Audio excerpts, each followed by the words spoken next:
شروع اللہ کا نام لے کر جو بڑا مہربان نہایت رحم والا ہے۔ الف لام را، یہ اللہ کی کتاب اور قرآن روشن کی آیتیں ہیں۔ کسی وقت کافر لوگ آرزو کریں گے کہ اے کاش وہ مسلمان ہوتے۔ اے نبی، ان کو ان کے حال پر رہنے دو کہ کھا پی لیں اور فائدے اٹھا لیں، اور لمبی لمبی آرزویں ان کو دنیا میں مشغول کیے رکھیں۔ آخر کار ان کو اس کا انجام معلوم ہو جائے گا۔ اور ہم نے کوئی بستی ہلاک نہیں کی مگر اس کا وقت مقرر لکھا ہوا تھا۔ کوئی امت اپنی مدت مقررہ سے نہ آگے نکل سکتی ہے اور نہ پیچھے رہ سکتی ہے۔ اور کفار کہتے ہیں کہ اے شخص جس پر نصیحت کی کتاب نازل ہوئی ہے، تو دیوانہ ہے۔ اگر تو سچا ہے تو ہمارے پاس فرشتوں کو کیوں نہیں لے آتا؟ کہہ دو ہم فرشتوں کو نازل نہیں کیا کرتے مگر حق کے ساتھ، اور اس وقت ان کو مہلت نہیں ملے گی۔ بے شک یہ کتاب نصیحت ہم ہی نے اتاری ہے، اور یقیناً ہم اس کے نگہبان ہیں۔ اور ہم نے تم سے پہلے کے مختلف گروہوں میں بھی پیغمبر بھیجے تھے، اور ان کے پاس کوئی پیغمبر نہیں آتا تھا مگر وہ اس کے ساتھ ہنسی کرتے تھے۔ اسی طرح ہم اس گستاخی کو گناہگاروں کے دلوں میں ڈالے رکھتے ہیں، سو وہ اس پر ایمان نہیں لاتے۔ اور پہلے لوگوں کی روش بھی یہی رہی ہے۔ اور اگر ہم آسمان کا کوئی دروازہ ان پر کھول دیں اور وہ اس میں چڑھنے بھی لگیں تو بھی وہ یہی کہیں کہ ہماری آنکھیں باندھ دی گئی ہیں، بلکہ ہم پر جادو کر دیا گیا ہے۔ اور ہم نے آسمان میں برج بنائے ہیں اور دیکھنے والوں کے لیے اس کو سجا دیا ہے، اور ہر شیطان مردود سے اسے محفوظ کر دیا ہے۔ ہاں، اگر کوئی چوری سے سننا چاہے تو ایک روشن انگارہ اس کے پیچھے لپکتا ہے، اور زمین کو ہم نے پھیلایا اور اس میں پہاڑ بنا کر رکھ دیے، اور اس میں ہر ایک چیز اندازے سے اگائی۔ اور ہم نے تمہارے لیے اور ان لوگوں کے لیے جن کو تم روزی نہیں دیتے اس میں معاش کے سامان پیدا کیے، اور ہمارے ہاں ہر چیز کے خزانے ہیں، اور ہم اس کو بمقدار مناسب اتارتے رہتے ہیں۔ اور ہم ہوائیں چلاتے ہیں جو پانی سے بھری ہوئی ہوتی ہیں، سو ہم آسمان سے مے برساتے ہیں، پھر ہم تم کو اس کا پانی پلاتے ہیں، اور تم تو اس کا خزانہ نہیں رکھتے۔ اور یقیناً ہم ہی حیات بخشتے اور ہم ہی موت دیتے ہیں، اور ہم ہی سب کے وارث ہوں گے۔ اور جو لوگ تم میں پہلے گزر چکے ہیں ہم کو معلوم ہے، اور جو پیچھے آنے والے ہیں وہ بھی ہم کو معلوم ہے۔ اور تمہارا پروردگار قیامت کے دن ان سب کو جمع کرے گا، وہ بڑا دانا ہے، خبردار ہے۔ اور ہم نے انسان کو کھنکھناتے سڑے ہوئے گارے سے پیدا کیا ہے، اور جنوں کو اس سے بھی پہلے بے دھوئیں کی آگ سے پیدا کیا تھا۔ اور وہ وقت قابل ذکر ہے جب تمہارے پروردگار نے فرشتوں سے فرمایا تھا کہ میں کھنکھناتے سڑے ہوئے گارے سے بشر بنانے والا ہوں، بس جب میں اس کو درست کر لوں اور اس میں اپنی طرف سے روح پھونک دوں تو اس کے آگے سجدے میں گر پڑنا۔ چنانچہ فرشتے تو سب کے سب سجدے میں گر پڑے مگر شیطان کہ اس نے سجدہ کرنے والوں کے ساتھ ہونے سے انکار کیا۔ فرمایا اے ابلیس، تجھے کیا ہوا کہ تو سجدہ کرنے والوں میں شامل نہ ہوا؟ اس نے کہا میں ایسا نہیں ہوں کہ انسان کو جس کو تو نے کھنکھناتے سڑے ہوئے گارے سے بنایا ہے سجدہ کروں۔ فرمایا یہاں سے نکل جا کہ اب تو مردود ہے اور تجھ پر قیامت کے دن تک لعنت برسے گی۔ اس نے کہا کہ پروردگار مجھے اس دن تک مہلت دے جب لوگ مرنے کے بعد زندہ کیے جائیں گے۔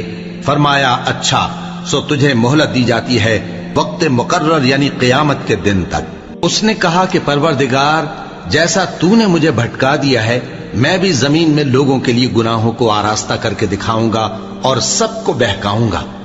ہاں، ان میں جو تیرے خاص بندے ہیں ان پر میرا قابو چلنا مشکل ہے۔ فرمایا کہ مجھ تک پہنچنے کا یہی سیدھا رستہ ہے، جو میرے خاص بندے ہیں ان پر تجھے کچھ قدرت نہیں کہ ان کو گناہ میں ڈال سکے۔ ہاں، بد راہوں میں سے جو تیرے پیچھے چل پڑے، اور ان سب کے وعدے کی جگہ جہنم ہے۔ اس کے 7 دروازے ہیں، ہر ایک دروازے کے لیے ان میں سے الگ الگ حصہ ہے۔ جو متقی ہیں وہ باغوں اور چشموں میں ہوں گے۔ ان سے کہا جائے گا کہ ان میں سلامتی اور امن و اطمینان سے داخل ہو جاؤ، اور ان کے دلوں میں جو کدورت ہوگی ہم اسے نکال دیں گے، گویا بھائی بھائی مسندوں پر ایک دوسرے کے سامنے بیٹھے ہوں۔ نہ ان کو وہاں کوئی تکلیف پہنچے گی اور نہ وہ وہاں سے نکالے جائیں گے۔ اے پیغمبر میرے بندوں کو بتا دو کہ میں بڑا بخشنے والا ہوں، بڑا مہربان ہوں، اور یہ کہ میرا عذاب بھی درد دینے والا عذاب ہے۔ اور ان کو ابراہیم کے مہمانوں کا احوال سنا دو۔ جب وہ ابراہیم کے پاس آئے تو سلام کہا، انہوں نے کہا کہ ہمیں تو تم سے ڈر لگتا ہے۔ مہمانوں نے کہا کہ ڈریے نہیں، ہم آپ کو ایک دانشمند لڑکے کی خوشخبری دیتے ہیں۔ وہ بولے کہ جب مجھے بڑھاپے نے آ پکڑا تو تم خوشخبری دینے لگے، اب کاہے کی خوشخبری دیتے ہو؟ انہوں نے کہا کہ ہم آپ کو سچی خوشخبری دیتے ہیں، سو آپ مایوس نہ ہوں۔ ابراہیم نے کہا کہ اللہ کی رحمت سے مایوس ہونا تو گمراہوں کا کام ہے۔ پھر کہنے لگے کہ فرشتوں، تمہارا اصل کام کیا ہے؟ انہوں نے کہا کہ ہم ایک گناہگار قوم کی طرف بھیجے گئے ہیں کہ اس کو عذاب کریں، مگر لوط کے گھر والے کہ ان سب کو ہم بچا لیں گے، البتہ ان کی بیوی کہ اس کے لیے ہم نے ٹھہرا دیا ہے کہ وہ پیچھے رہ جائے گی۔ پھر جب فرشتے لوط کے گھر آئے تو انہوں نے کہا کہ تم تو ناآشنا سے لوگ ہو۔ وہ بولے کہ نہیں، بلکہ ہم آپ کے پاس وہ چیز لے کر آئے ہیں جس میں لوگ شک کرتے تھے، اور ہم آپ کے پاس یقینی بات لے کر آئے ہیں اور ہم سچ کہتے ہیں۔ تو آپ کچھ رات رہے سے اپنے گھر والوں کو لے نکلیں اور خود ان کے پیچھے چلیں، اور آپ میں سے کوئی شخص پیچھے مڑ کر نہ دیکھے، اور جہاں آپ کو حکم ہو وہاں چلے جائیے۔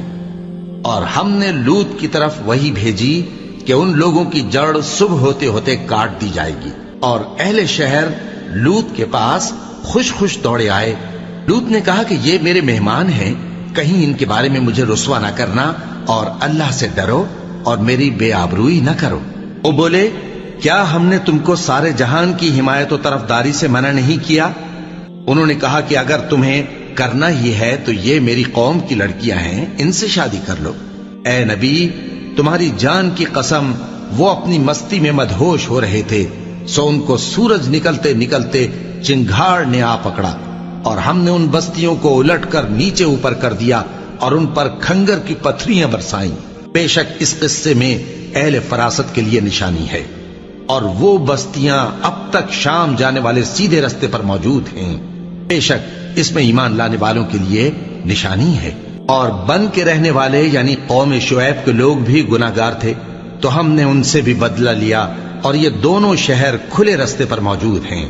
اور وادی ہجر کے رہنے والوں نے بھی پیغمبروں کی تکذیب کی، ہم نے ان کو اپنی نشانیاں دیں اور وہ ان سے منہ پھیرتے رہے، اور وہ پہاڑوں کو تراش تراش کر گھر بناتے تھے کہ امن و اطمینان سے رہیں گے۔